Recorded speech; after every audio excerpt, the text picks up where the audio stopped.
हाँ जी बच्चों, क्या आ रहा है आंसर? कमेंट करो जल्दी।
तो बच्चों टाइम ज्यादा लग रहा है, इस वजह से मैं आंसर बता रहा हूँ।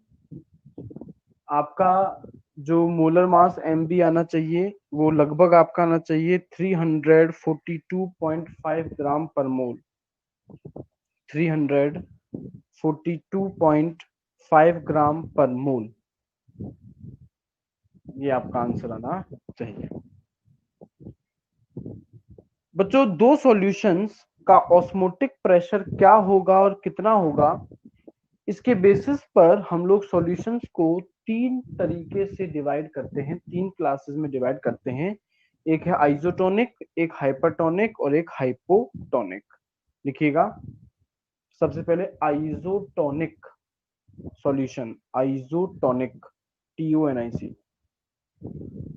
If two solutions have same osmotic pressure, if two solutions have same osmotic pressure, then they are called isotonic solutions। भाई सेमी परमियोल मेम्ब्रेन के एक तरफ एक सॉल्यूशन है और दूसरी तरफ दूसरा सॉल्यूशन है, और दोनों का ही ऑस्मोटिक प्रेशर सेम है, तो इन दोनों को हम लोग क्या कहेंगे? Isotonic solution.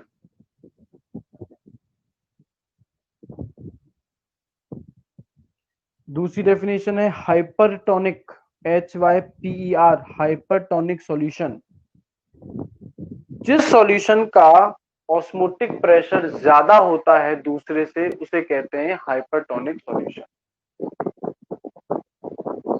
आइसोटोनिक की तो क्या थी? The solution, if two solution have same osmotic pressure.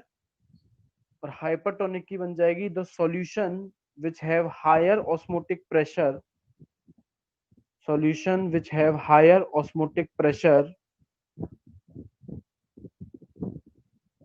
is called hypertonic solution. Solution which have higher osmotic pressure is called hypertonic solution. Hypertonic solution. And the other solution which have, and the other solution which have lower osmotic pressure, lower osmotic pressure is called HYPO, hypotonic solution. Lower osmotic pressure is called hypotonic solution, hypotonic solution, hypotonic solution। ठीक है। Osmosis में जो last point, जो last चीज आपको बच्चों लिखनी है वो है रिवर्स ऑस्मोसिस, जिसको शॉर्ट में RO, ये हमारे किचन में जो RO लगा होता है वही है बच्चों रिवर्स ऑस्मोसिस। अगर आपने सॉल्यूशन पर ऑस्मोटिक प्रेशर से ज्यादा प्रेशर लगा दिया तो आपके सॉल्वेंट पार्टिकल्स की डायरेक्शन रिवर्स हो जाएगी, उल्टी हो जाएगी। मान लो पहले लेफ्ट टू राइट जा रही थी और आपने राइट साइड में ज्यादा प्रेशर लगा दिया तो राइट टू लेफ्ट हो जाएगी, और इस केस में जो ऑस्मोसिस होगा उसे हम लोग कहेंगे रिवर्स ऑस्मोसिस। लिखिएगा। The direction of osmosis can be reversed. The direction of osmosis can be reversed if pressure more than osmotic pressure. If pressure more than osmotic pressure, if pressure more than osmotic pressure is applied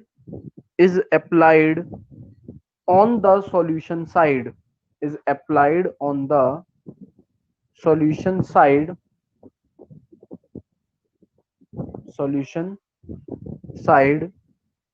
through a semi permeable membrane, through a semi permeable membrane, full stop.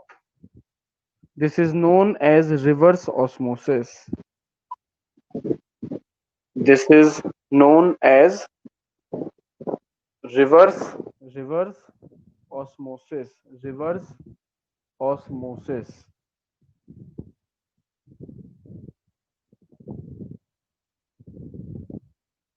तो बच्चों ये अपनी चारों colligative properties जो थी वो हो गई खत्म। चैप्टर के एंड की तरफ हम लोग चल रहे हैं, जिसमें हमारे पास में दो हेडिंग्स हैं। सबसे पहली है बच्चों, हेडिंग बनाइएगा एबनॉर्मल मास। एबनॉर्मल मास, देखो नॉर्मल मास होता है कि आपका जो भी मॉलिक्यूल है जैसा पहले था बाद में भी वैसा ही है, तो जो उसका पहले मास रहा होगा बाद में भी मास उसका वो ही रहा होगा। पर कभी कभी क्या होता है, या तो आपका मॉलिक्यूल टूट जाता है या फिर आपका मॉलिक्यूल किसी दूसरे के साथ जुड़ जाता है।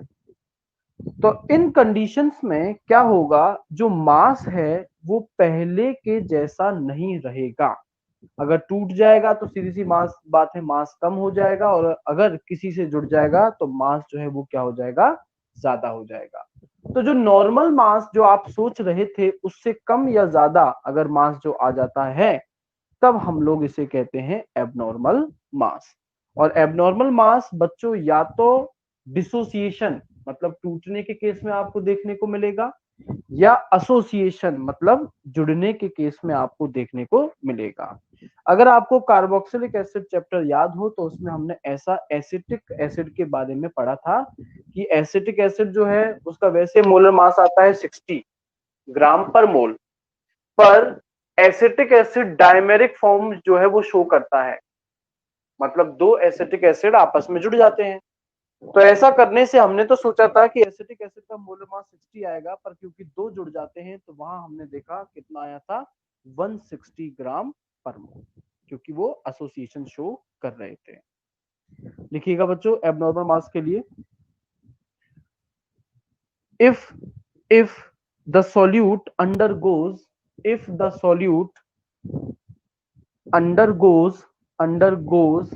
dissociation or association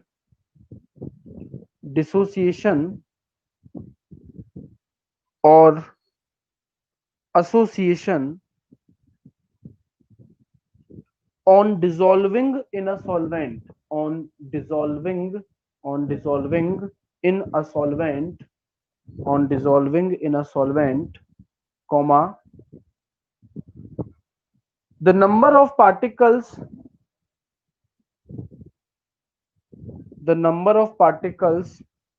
and mass of the solute, number of particles and mass of the solute in the solution either increases or decreases, either increases or decreases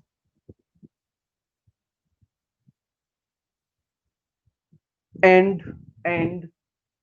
the calculated molar mass differ, and the calculated molar mass differ from the observed molar mass, calculated molar mass differ from the observed molar mass, full stop. This is called abnormal mass, this is called abnormal mass, and the factor and the factor which determines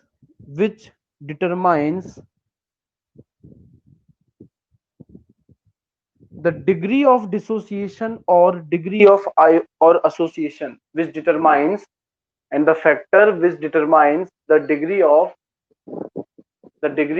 dissociation or degree of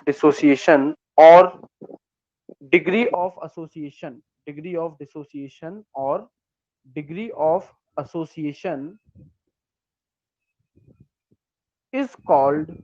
is called van't Hoff factor. Board पर बच्चों आपको दिख जाएगा VAN, फिर apostrophe P, van't, Hoff's HOFF, apostrophe S, Hoff's factor, van't Hoff's factor, जिसे हम लोग I, small I से डिनोट करेंगे। जैसे बच्चों मैंने आपके सामने बोर्ड पर एग्जांपल डाला है कि NaCl हमने लिया। अब NaCl को जैसे ही बच्चों हम लोग पानी में डालते हैं, ये क्या करता है, टूट जाता है अपने आयंस में। और आयंस क्या है, एक तो है Na+ और दूसरा आयन क्या है, Cl-। तो सीधी सी बात है, यहाँ NaCl का डिसोसिएशन हो गया है, टूट गया है। तो टूट गया है तो NaCl का मैं जो मोलर मास कैलकुलेट कर रहा हूं, मतलब पेपर पर जो सॉल्व कर रहा हूं, वो आएगा 58.5 ग्राम पर मोल। पर देखा जाए तो वो यहाँ टूट गया, तो एक्चुअल में इसका मास जो है वो 58.5 से क्या आएगा, कम। ऐसे ही एसिटिक एसिड, जैसा कि हमें पता है कि डायमेरिक फॉर्म में पाया जाता है, तो आपका एसिटिक एसिड का मैंने पेपर पर जब मास कैलकुलेट किया तो 60 ग्राम पर मोल आ रहा था। पर जब एक्चुअली देखा गया तो मैंने ये ऑब्जर्व किया कि उसका जो मोलर मास है वो आ रहा है 120 ग्राम पर मोल। तो जरूर दो एसिटिक एसिड के मॉलिक्यूल्स जो हैं वो आपस में एसोसिएट हो गए होंगे, और कोई कितना डिसोसिएट हुआ है या कोई कितना एसोसिएट हुआ है, इसे बताने के लिए हम लोग जिस फैक्टर का इस्तेमाल करते हैं उस फैक्टर को हम लोग कहते हैं बच्चों वेंट हॉफ्स फैक्टर। तो अभी हम लोग चैप्टर की लास्ट हेडिंग की तरफ चल रहे हैं बच्चों, वेंट हॉफ्स फैक्टर। डेफिनेशन तो हमने ऊपर लिखी ली वेंट हॉफ फैक्टर की। अब हम लोग यहां इसके मैथमेटिकल एक्सप्रेशन की बात करेंगे। वेंट हॉफ्स फैक्टर जिसे हम लोग आई, स्मॉल आई से रिप्रेजेंट करेंगे। तो बच्चों वेंट हॉफ फैक्टर आई का पहला फॉर्मूला जो है वो है i equal to observed CP. CP का मतलब है colligative property. I equal to observed colligative property upon calculated. इस कैलकुलेटेड को आप थ्योरेटिकल वैल्यू भी कह सकते हैं, कैलकुलेटेड और theoretical colligative property. I equal to observed colligative property upon calculated colligative property.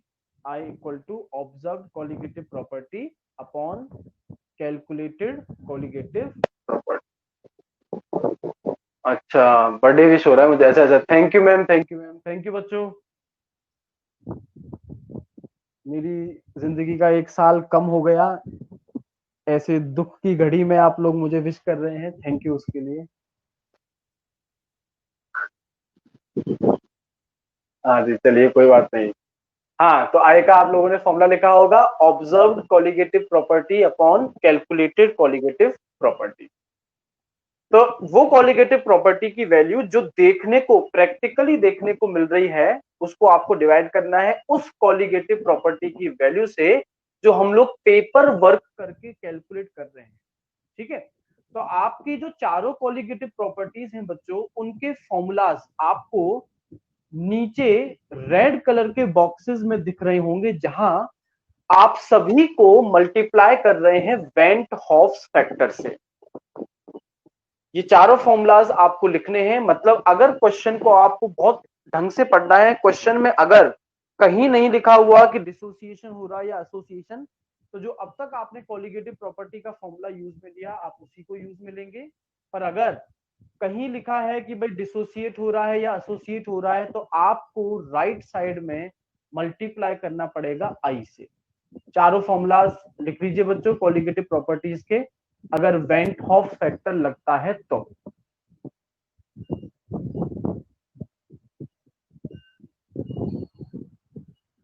Red colour के बॉक्सेस में मैंने ड्रॉ कर दिए हैं। अगर डिसोसिएशन या एसोसिएशन होगा तो आपको जो फॉर्मूला में राइट साइड में वैल्यू है उसे आई वेंट हॉफ फैक्टर से मल्टीप्लाई करना पड़ेगा।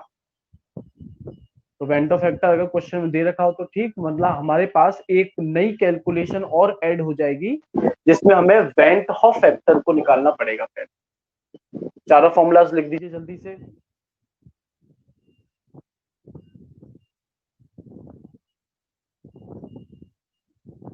तो आई का हमने पहला फॉर्मूला देखा, observe colligative properties upon calculated colligative property.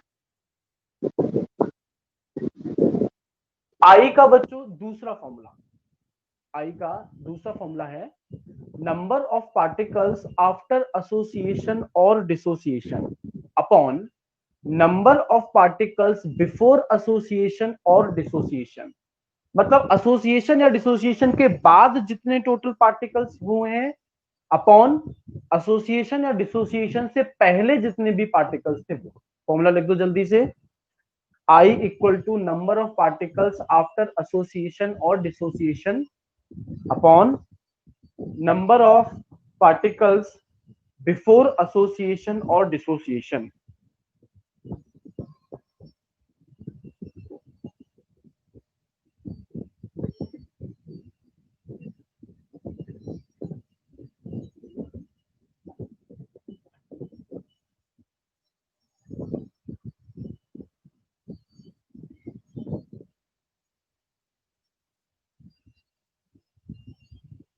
अब इस फॉर्मूला के हिसाब से देखो मैं एग्जांपल दे रहा हूं, जैसे कि पहला एग्जांपल है NaCl आपको दे रहा है बच्चों Na प्लस और Cl माइनस। कोई मुझे कमेंट करके बताएगा कि यहां डिसोसिएशन के बाद टोटल कितने पार्टिकल्स हैं। डिसोसिएशन के बाद टोटल कितने पार्टिकल्स तुम्हें NaCl वाले एग्जांपल में नजर आ रहे हैं।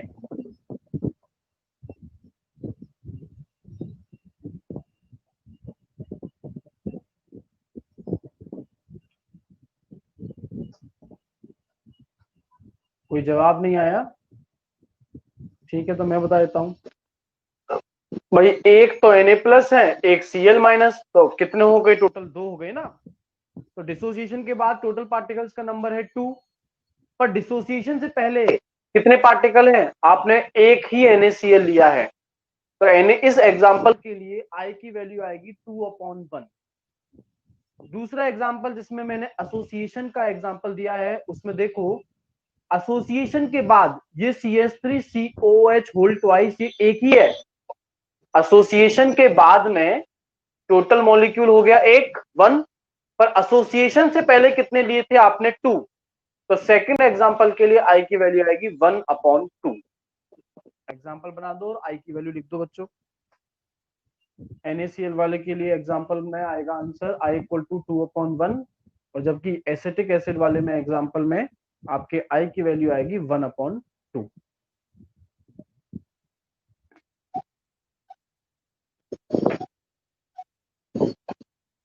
तो इसका मतलब ये हुआ अगर डिसोसिएशन होगा तो I की वैल्यू 1 से ज्यादा आएगी, और अगर एसोसिएशन होगा तो I की वैल्यू 1 से कम आएगी। इस पॉइंट को भी लिख देना।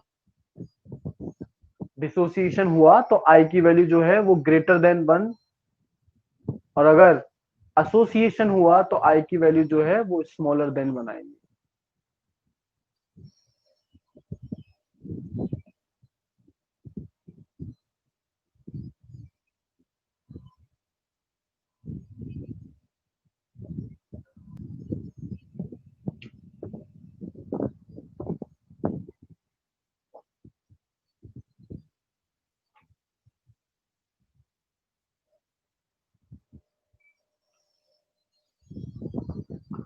बच्चों आई का एक और फॉर्मूला है जो मैंने बोर्ड पर नहीं लिखा है, लिखना भूल गया मैं, वो आप लोग लिख लीजिए।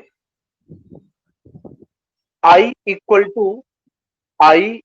To calculated molar mass upon observed molar mass. I equal to calculated molar mass upon observed molar mass. I equal to calculated molar mass upon observed molar mass. Observed molar mass.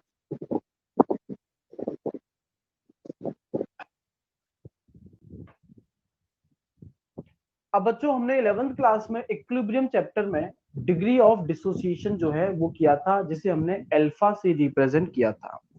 तो कभी कभी आपको dissociation और association के percentage या degree से आमना सामना करना पड़ेगा। उस कंडीशन में आपको आई कैसे कैलकुलेट करना है, या आपको आई दे रखा हो तो आपको अल्फा कैसे कैलकुलेट करना है, वहां उसके लिए मैंने रिलेशन जो है वो पुट करने की कोशिश की है। आइए उसे देखते हैं। सबसे पहले relation between went of factor and degree of dissociation, एक छोटी सी हेडिंग बना दो। Relation between went of factor I and degree of dissociation alpha. Degree of dissociation alpha. तो बच्चों डिसोसिएशन के लिए मैंने रिएक्शन लिखी है एन, एक मॉलिक्यूल है एन जो कि डिसोसिएट होकर के हमें क्या दे रहा है, एन ए दे रहा है। जैसा इक्विलिब्रियम में करते थे, इनिशियली शुरुआत में जो भी डिग्री ऑफ डिसोसिएशन है उसे 1 मान लिया, एन के लिए 1 मान लिया, और जबकि जैसा प्रोडक्ट तो स्टार्टिंग में बना ही नहीं होगा तो प्रोडक्ट के नीचे लिए आप 0 लिख दीजिए या फिर आप डैश लगा दीजिए। अब जैसे जैसे आगे बढ़ती जाएगी आपकी रिएक्शन, मतलब प्रोडक्ट बनता जाएगा, डिग्री ऑफ डिसोसिएशन बढ़ती जाएगी। अगर एक ही मॉलिक्यूल होता प्रोडक्ट में तो आप लिखते अल्फा, 2 होते तो वो 2 अल्फा बन जाता। अब यहाँ पर इसीलिए हमने क्या लिखा है, एन अल्फा लिखा है, तो ये आपका बन जाएगा एन ए लिखा है तो ये बन जाएगा आपका एन अल्फा। और जितना ज्यादा आपका प्रोडक्ट बनेगा रिएक्टेंट उतना ही कम होता जाएगा, तो इस वजह से हमने रिएक्टेंट के लिए लिखा है 1 माइनस अल्फा। 1 minus alpha. तो इक्विलिब्रियम पर रिएक्टेंट की डिग्री तो हुई 1 माइनस अल्फा और प्रोडक्ट की हो गई एन अल्फा। अब मैं अगर बच्चों आई का फॉर्मूला लगाऊं, number of particles after dissociation upon number of particles before dissociation, तो डिसोसिएशन के बाद में जो टोटल रिएक्टेंट और प्रोडक्ट हैं वो कितने हैं, 1 minus alpha plus N alpha. और स्टार्टिंग में डिसोसिएशन से पहले, मतलब रिएक्शन शुरू नहीं हुई थी तब कितने थे, आपने इनिशियली कितना लिया था, 1। तो i equal to 1 minus alpha plus N alpha upon 1, या इसे ही आप सॉल्व करें तो 1 प्लस अल्फा ब्रैकेट में आपका बचेगा n माइनस 1, और लास्ट में बच्चों एक साइड में अगर अल्फा को रखा जाए तो दूसरी तरफ बाकी सबको ले जाने पर आपका फॉर्मूला आएगा alpha equal to I minus 1 upon N minus 1। Alpha equal to I minus 1 upon N minus 1। ये बच्चों फॉर्मूला डिराइव कर लो। n फॉर एग्जांपल मान लो तुमने क्या लिया, NaCl लिया, तो अगर NaCl लिया है तो कुछ मुझे बताएगा n की वैल्यू क्या आएगी। NaCl के लिए n की वैल्यू इस फॉर्मूला में आप क्या रखेंगे, एग्जांपल हमने बोर्ड पे लिखा है ना NaCl वाला, उसमें n की वैल्यू क्या रखी जाएगी,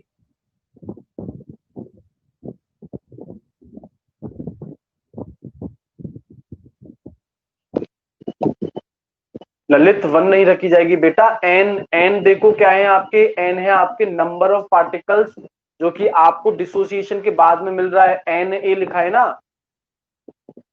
Na लिखा है, Na का मतलब है डिसोसिएशन के बाद में जो पार्टिकल आपको मिल रहे हैं।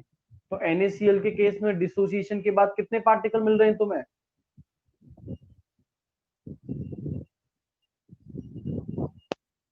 2। तो यहाँ NaCl का एग्जांपल डाल देना, और NaCl का एग्जांपल डाल करके n की वैल्यू उसके लिए लिख देना 2। कोई बताएगा AlCl3 के लिए n की वैल्यू क्या लूंगा मैं, AlCl3 के लिए n की वैल्यू क्या ली जाएगी,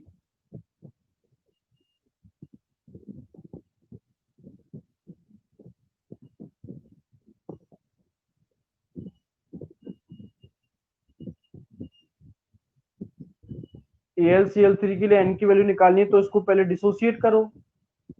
AlCl3 डिसोसिएट होके क्या देगा, Al plus 3 plus 3Cl minus, Al+3 तो कितने हो गए टोटल मॉलिक्यूल्स डिसोसिएशन के बाद?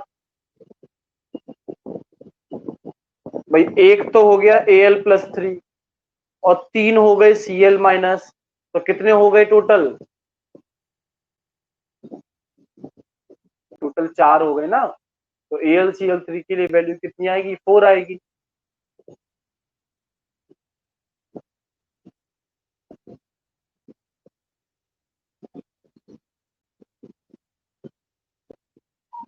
अगला तुम रिलेशन लिखो, relation between went factor and degree of association. Relation between went Hoff factor and degree of association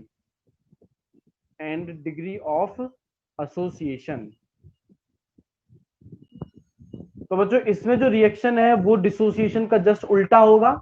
हमने Na लिया है, इस बार N ध्यान रखना, पहले एसोसिएशन से पहले कितने मॉलिक्यूल हैं उसे लिया गया है। तो ये Na हमें देगा An।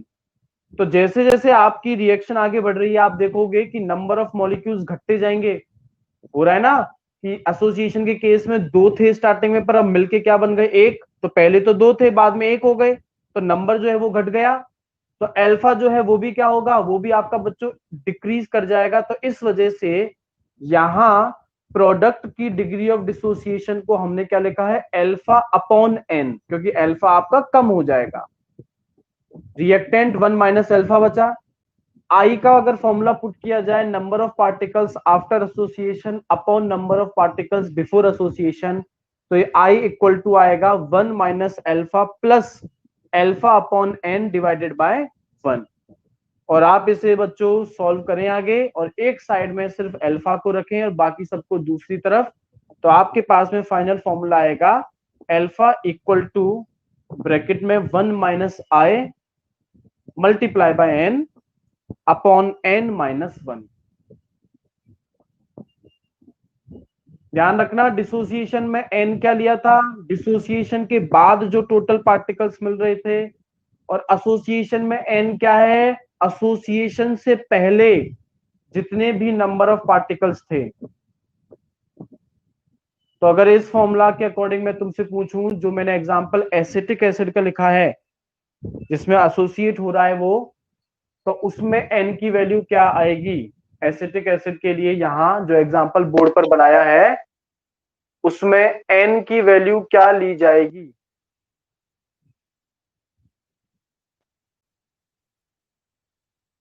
हाँ जी ललित, इसका सही जवाब बेटा 2 ली जाएगी। जैसा मैंने बताया, n तुम्हें क्या लेना है कि एसोसिएशन से पहले कितने मॉलिक्यूल्स थे, जबकि डिसोसिएशन के केस में n क्या लेना है कि डिसोसिएशन के बाद में कितने मॉलिक्यूल्स रहे। फॉर्मूला बच्चों डिराइव कर लो, और फिर मैं तुम्हें न्यूमेरिकल दे रहा हूं, वो न्यूमेरिकल तुम्हें करना है।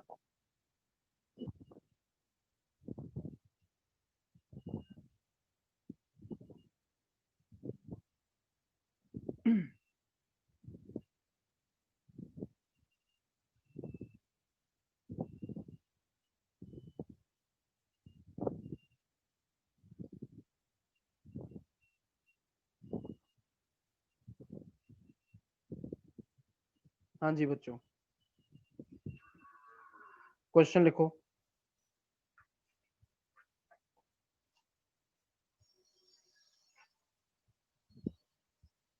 क्वेश्चन है आपका 0.1 कैपिटल एम, मतलब मोलरिटी आपको दे दी है। 0.1 capital M solution of 0.1 capital M solution of K4 Fe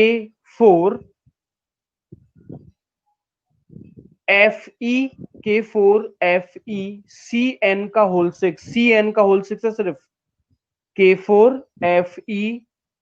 Cn whole 6 is 46%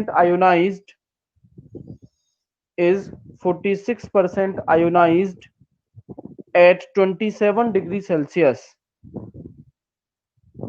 27 degrees Celsius, full stop. Calculate the osmotic pressure of the solution. calculate the osmotic pressure of the solution if R, capital R, if R equal to 0.082, if R equal to 0.082 atm liter Kelvin inverse mole inverse, 0.082 atm liter Kelvin inverse mole inverse। तो बच्चों आपको osmotic pressure मतलब pi equal to CRT formula normally है, पर ये कह रहा है कि भाई वो आपका आयोनाइज हो रहा है, डिसोसिएट हो रहा है, तो आपको मल्टीप्लाई बाय आई भी करना पड़ेगा।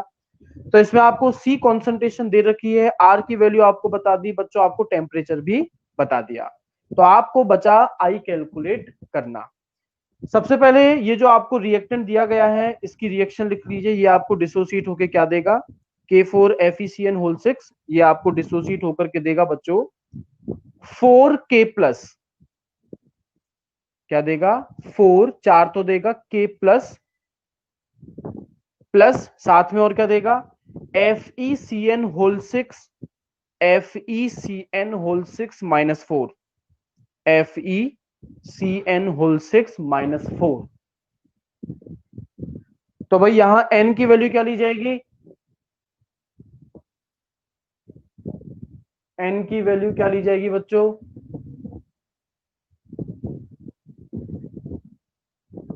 भाई ये जो K4, हाँ जी बिल्कुल ललित 5 ली जाएगी।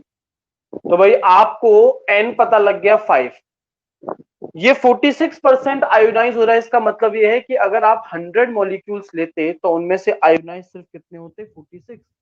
तो यही तो अल्फा है डिग्री ऑफ डिसोसिएशन, कि कितने मॉलिक्यूल्स में से कितने आयोनाइज हुए। तो आपका अल्फा कितना आ जाएगा 46/100, अल्फा आ जाएगा 46/100। अब आपको बच्चों फॉर्मूला देखो, आपको पता ही है alpha equal to I-1/n-1, alpha आपको पता लग गया 46/100, n की वैल्यू आपने बता दी 5। फटाफट से मुझे I की वैल्यू कैलकुलेट करके बताओ, I कितना आ रहा है।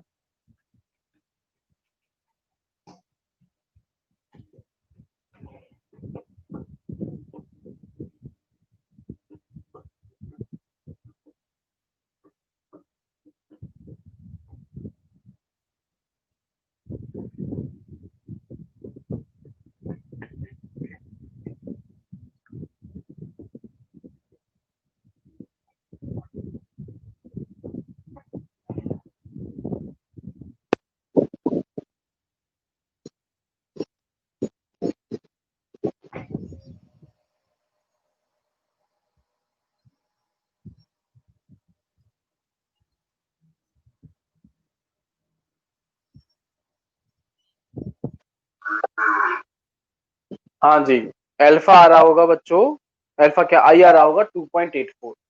अब आई आ गया, pi equal to CRT multiply by i, ये फॉर्मूला लगा दो, बस टेम्परेचर डिग्री सेल्सियस में है उसे केल्विन में कन्वर्ट कर लेना।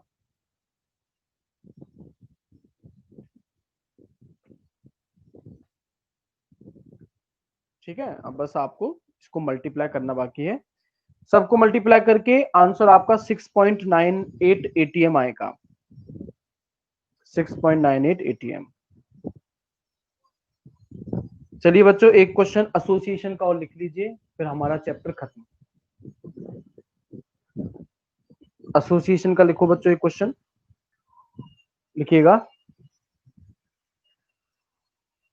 2 gram benzoic acid, 2 gram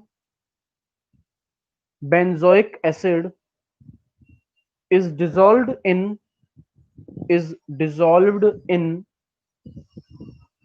25 gram benzene,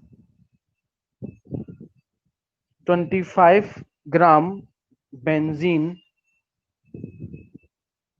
and the depression in freezing point is, and the depression in freezing point is 1.62 Kelvin, 1.62 Kelvin, full stop। Molal depression constant for benzene, molal depression constant for benzene is 4.9 Kelvin kg per mole. 4.9 Kelvin kg per mole. Full stop. If benzoic acid form dimer, if benzoic acid form dimer in solution,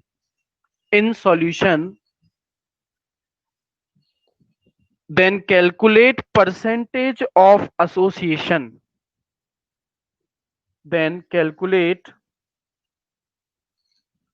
percentage of association का मतलब है alpha निकाल लो और उसे 100 से multiply कर दो। तो बच्चों क्वेश्चन में आपको बेंजोइक एसिड जो सॉल्यूट है उसका गिवन मास दे दिया, सॉल्वेंट बेंजीन का गिवन मास दे दिया है और आपको डेल टी एफ बता दिया 1.62। इसके अलावा बच्चों आपको के एफ भी बता दिया है। आपसे पूछा गया है कि भाई अल्फा निकाल के उसे 100 से मल्टीप्लाई कर दो। अल्फा आप निकाल सकते हैं, पर जैसा कि आप देख रहे हैं आपको अल्फा के लिए दो चीजें चाहिए, एक तो चाहिए आई और एक चाहिए आपको एन। हाँ जी, तो एन जो है वो क्या लिया जाएगा पहले तो वो कमेंट करके बताओ मुझे। अगर बेंजोइक एसिड डाइमर बना रहा है तो एन की वैल्यू क्या ली जाएगी? हाँ जी ललित, बहुत बढ़िया, 2 ली जाएगी, है ना। तो एन मुझे पता लग गया।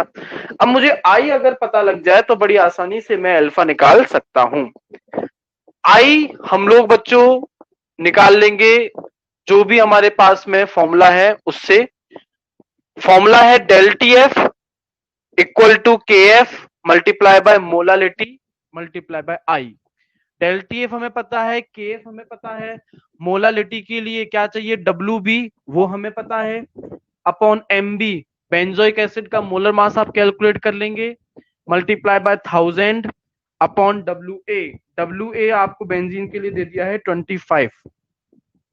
ठीक है, बेंजोइक एसिड का आप मोलर मास कैलकुलेट कर लेंगे, सारी वैल्यूज पुट करके आप क्या निकालेंगे आई, और उसके बाद में अल्फा और आई के बीच में जो रिलेशन हमने पुट किया है एसोसिएशन में, वहां एन की वैल्यू 2 रख के आप लोग निकाल देंगे कितना अल्फा आ रहा है।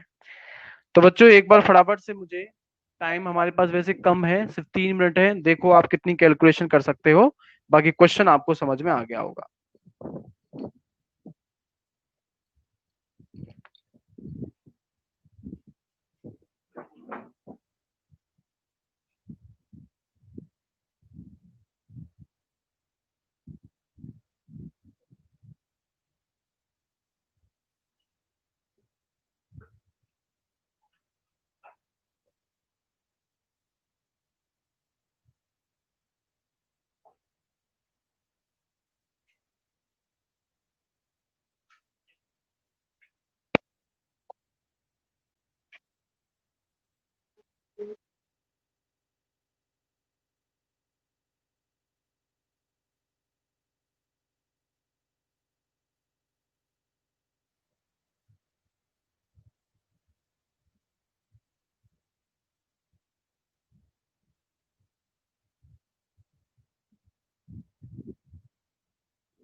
तो बच्चों मैं आपको सॉल्यूशन बता रहा हूं, आप लोग घर पे प्रैक्टिस कीजिएगा, देखिएगा। आई जो है वो आपका 0.504 आना चाहिए, आई आपका आना चाहिए 0.504, और जो अल्फा है वो आपका आएगा 0.992, अल्फा आपका आएगा 0.992।